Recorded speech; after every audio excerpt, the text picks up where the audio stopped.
Regardez ce noisetier. À première vue, on pourrait croire que tout dort encore, que l'hiver s'accroche aux collines et que rien n'est vraiment commencé. L'air est frais, la lumière encore timide. Et pourtant, si l'on s'approche un peu, si l'on tend l'oreille et qu'on accepte de ralentir, on sent qu'un basculement discret est en train de se produire. Le premier complice de ce réveil, c'est lui, le noisetier. Pour nous, c'est un arbuste presque banal, souvent ignoré du bord des chemins. Pour les abeilles, c'est une ressource stratégique vitale.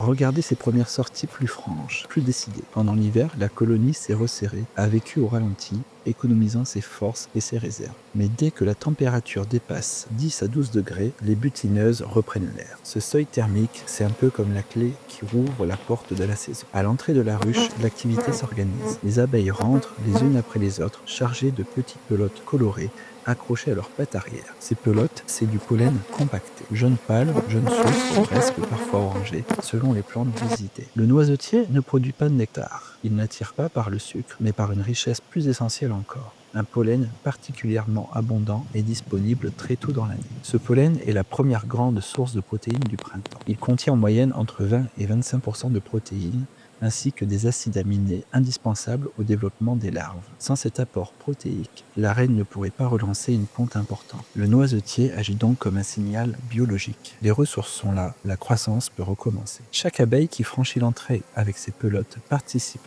directement à l'expansion de la colonie. À l'intérieur, les abeilles nourrissent, mélangent le pollen à du miel et des enzymes pour produire ce que l'on appelle le pain d'abeille. Une nourriture fermentée hautement nutritive. C'est cette nourriture qui permettra aux premières générations de printemps de se développer rapidement. Ce qui est fascinant, c'est que le noisetier fleurit alors que la plupart des arbres sont encore nus. Il parie sur la fin de l'hiver, parfois au risque d'un gel tardif. Ces chatons libèrent un pollen extrêmement léger, transporté par le vent, mais aussi récolté avec précision par les abeilles. Malgré le mouvement constant, il n'y a pas de désordre sur la planche d'envol.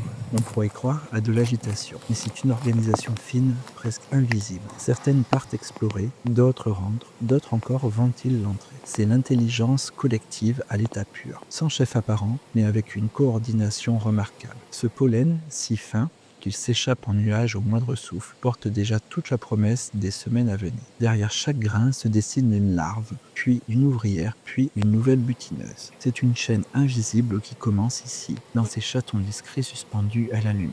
Regardez maintenant le rucher dans son ensemble. Il n'est plus totalement en hiver, mais pas encore pleinement au printemps. Il est dans cet instant fragile, presque secret, où la vie décide de repartir. Et tout commence avec un premier rayon de soleil et quelques grains de pollen.